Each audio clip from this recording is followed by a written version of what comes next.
What's up, everyone? Welcome back to the channel. Boozer here. Thanks for stopping by. Yes, we are back in the studio. My camping trip is over. We had a blast. A little bit of a long weekend getaway for, me and the fam. Limited Wi-Fi and all that. We had a little bit of bad weather, to be honest, but at least we got a chance to do all the campfire stuff. So that was really fun. Kiddos loved it, of course. But we're back at home. And yeah, we're back in front of our regular setup here. And we're back with He-Man and Skeletor, Masters of the Universe. Yes, you guys heard it here first.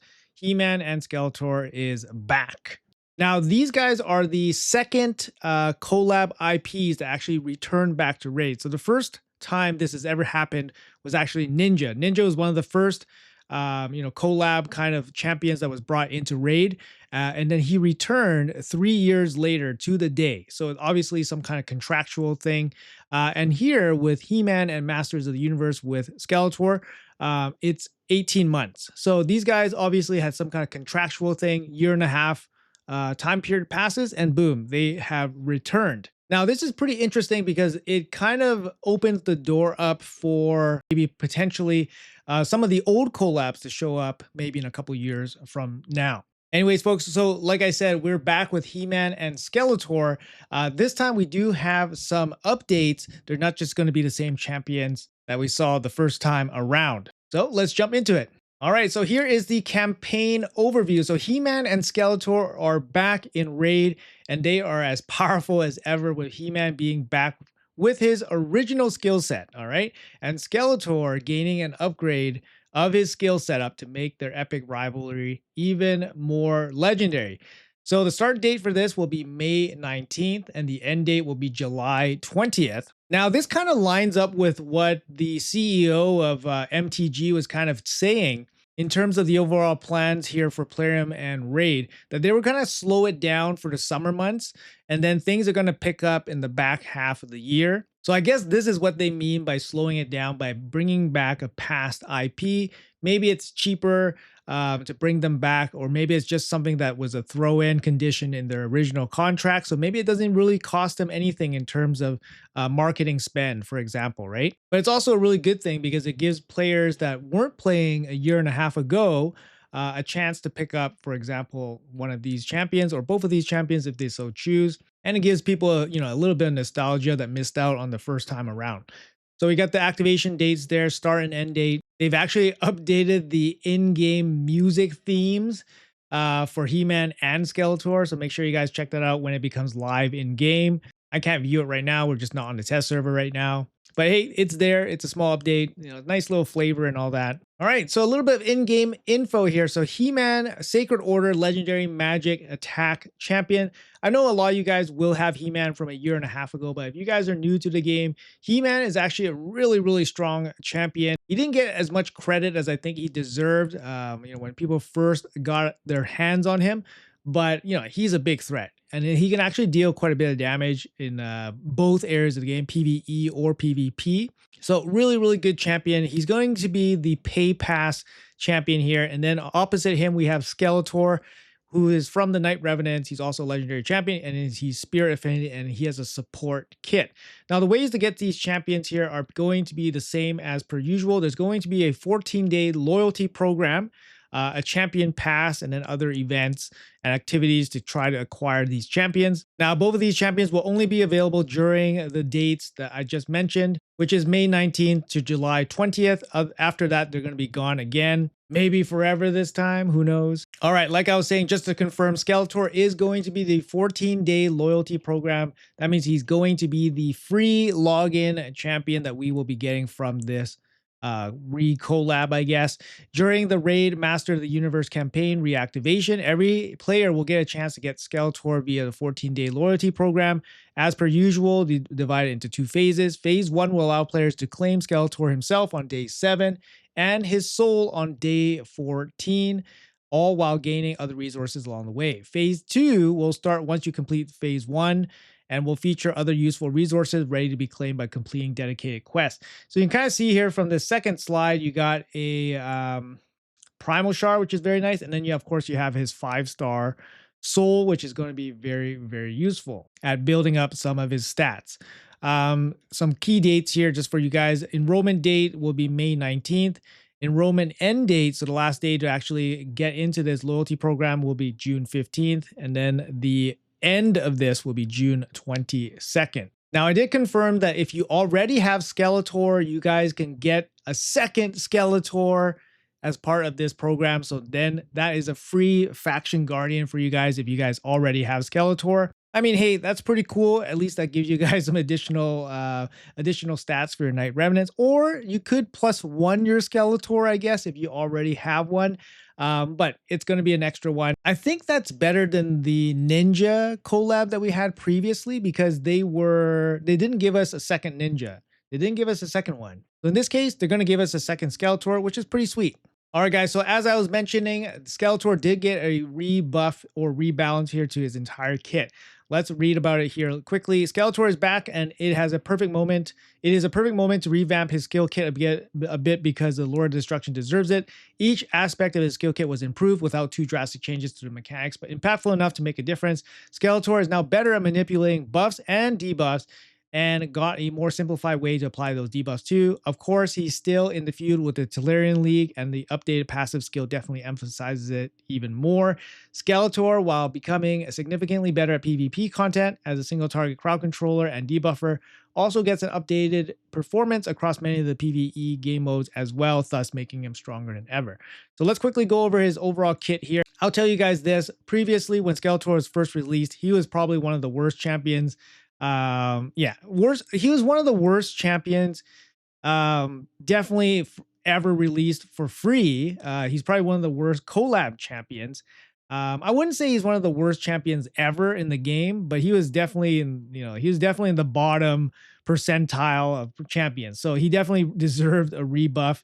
Let's read about it here. So his A1 will be improved. It's still a 2-hitter, single target, but now each hit will also have a 100% chance of decreasing the duration of 2 random buffs on the target by 1 turn. And he will increase the duration of 2 random buffs instead of a random buff. So he is going to, okay, so there's 2 things happening here on his A1. One, it's going to increase the duration of random debuffs on the target, and it's going to have a chance at decreasing the duration of random buffs on the target. 2 of each. All right. So on a single target, it's 100% chance to land. Affinity is going to matter. Accuracy is going to matter. Is this good? I mean, yeah, it's okay. It's pretty good, I guess, for an A1. It's a pretty big update over the previous one. The previous ability is just really bad, right? Actually, it's an effect on each hit. So he theoretically could increase the duration of 4 random debuffs on the target, and then each hit can also decrease the duration of 2 random, so 4 random buffs. So decrease the duration of 4 random buffs. I mean, yeah, he could fully strip off, like, he could fully strip off an enemy and then fully apply a ton of extra turns for debuffs on the enemy. So I would say it's a pretty decent size buff on his A1. His A2 here, a single target attack. It is 100% chance of placing petrification on the target. Also has a 100% chance of placing decreased attack and decreased speed on the target for 2 turns. So previously, you had to have the enemy be a boss for you to land decreased attack and decreased speed. And then there was an additional condition here that if petrification is removed or expired, then a decreased speed is applied. So now the update, it's just going to update to giving the decreased attack and decreased speed basically to any target, which is good. I mean, it's not a significant upgrade, to be honest, but it removes some of the really bad, stupid conditions that didn't really need to have. So small upgrade, fine, that's fair. His A3 here still places increased accuracy on everybody. Has a 100% chance of stealing any block debuffs and 2 other random buffs from each enemy. So that's pretty nice. That's kind of like a strip. So previously, you can only steal 1 random buff. Now it's for stealing 2 random buffs. And of course, you steal the block debuffs. So that kind of strip or steal is a lot stronger now that it's stealing 2 random buffs instead of just 1, which is really good to see. And then he has a bit of a turn meter pushback here, and that doesn't really get changed. If you're from the Tolarian League or the enemies from the Tolarian League, then it decreases the turn meter by 30% instead. So that part doesn't change. So very small upgrade here, but it works. It works. It makes him a lot better. Now his passive here gets a bit of a tweak as well. So whenever the champion attempts to place a debuff, steal a buff, decreases the enemy turn meter, decreases the duration of a buff on an enemy, or increase the duration of a debuff on an enemy, increases this champion's accuracy by 20 for each buff on that enemy. So basically his A1 that just got updated will now also contribute towards his passive, which is going to be, good. It's just an extra way to contribute, give him that accuracy boost. Second part of his passive, whenever this champion is hit, has a 50% chance, that's up from 40% chance, of placing decreased resistance on the attacker for one turn. The chance increases to 100% instead of 75% if they're from the Tolarian League. And now this is the additional part to his passive that's brand new. If this champion loses 30% or more of their HP from that attack, also has a 25% chance to place petrification on the attack for one turn. The chance increases to 50% against champions from the Tolarian League. That part of his kit is actually quite strong. So if he takes a big enough hit, he has a 25% chance to place the petrification, and that's going to shut you down pretty big time. So he has like a built-in crowd control from his passive. Otherwise, he only really has the A2 as a single target crowd control. All of his abilities require accuracy for the effects to land. So gaining the increased accuracy from his passive and then adding the increased accuracy buff from his A3 is definitely going to help him, make sure all of his effects get landed from all of his attacks. Every part of his kit has gotten better from this rebalance, but I think they went really light on how good they could actually make his kit. First of all, he's a free login champion. They don't necessarily need to make him that insane. I don't necessarily see him being that much more useful. Although he gets quite a bit better in Arena, I have to admit. So he's definitely going to be helpful for newer players, progressing players in Arena to help you handle, perhaps help you win some really tough fights from perhaps like a lucky petrification or a lucky strip, or a lucky buff steal, for example. I could definitely see that happening. So not too bad. I get why they didn't go overboard with him, but for later stage players, they're not going to be too impressed with his overall kit. But for newer players, progressing players, I think it's going to work okay. All right, the other star of the show, He-Man. He-Man's going to be part of a champion pass. This is the exact same setup that they had the first time around with He-Man and Skeletor. Skeletor is the free champion. He-Man was the champion pass. So during the Raid Master of the Universe campaign reactivation, all players will also be able to obtain He-Man via the champion pass. The champion pass comes in two forms. Basic, you're going to roll in the champion pass without paying anything, in which case you have to level to 25 levels, get access to standard rewards, which are miscellaneous in-game resources.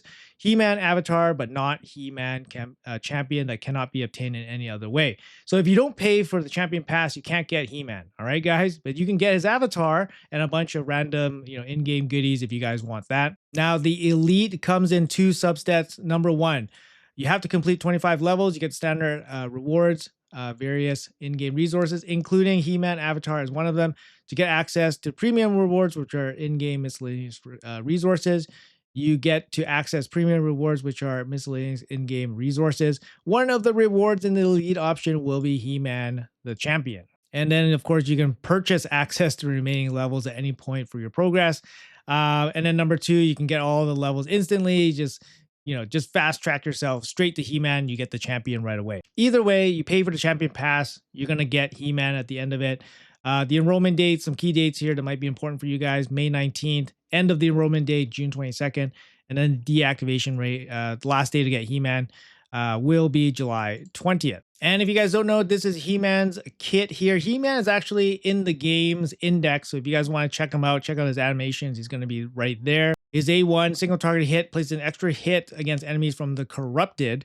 Also fills his champion's turn meter by 10%, fills their turn meter by an additional 2% for each buff on this champion. So He-Man, the way to build him out, set him up in a team, Lots of buffs on his team. He benefits quite a bit. His A2 attacks one enemy. Before attacking, places increased attack on this champion for 2 turns. Ignores Stone Skin.